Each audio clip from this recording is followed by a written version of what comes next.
Hi guys, this is Teacher Irene, ang maestrang kagod. For today's video guys, I have a question. What is the appropriate words we will use when you hear a person having an accurate nasal speech or resonance, or if a person speak with a very good enunciation or pronunciation of words. Kumbaga, napakagaling niyang magsalita o mag-express ng mga salita, di ba? O yung grabe ang kaniyang accent.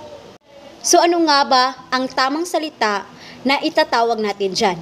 It is twang or slang. So, what is the difference between twang and slang? So, based on my research po, twang is a nasal speech or resonance or to speak or sound with a nasal intonation. So, kapag pala nakakarinig tayo ng mga taong nagsasalita with proper pronunciation of words, yung grabe yung accent nila na halos hindi na natin maintindihan, ang tamang salita pala or word na itatawag natin dyan ay twang or twanging, or that person speak with a twanging sound. So mali pala yung sinasabi natin na master kay siya mag-istorya sa English, grabe siya kaslang, master kay siya. Last lang kayo siya mag-istorya daw, hindi ko kasabot sa iya ha. So again, yung tamang word is twang or twanging or twang.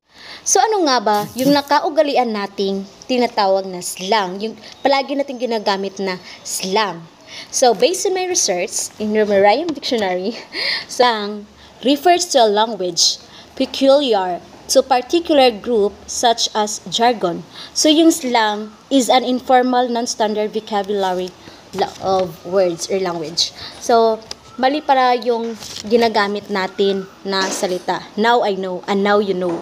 So yung slang is an American slang words like ASAP.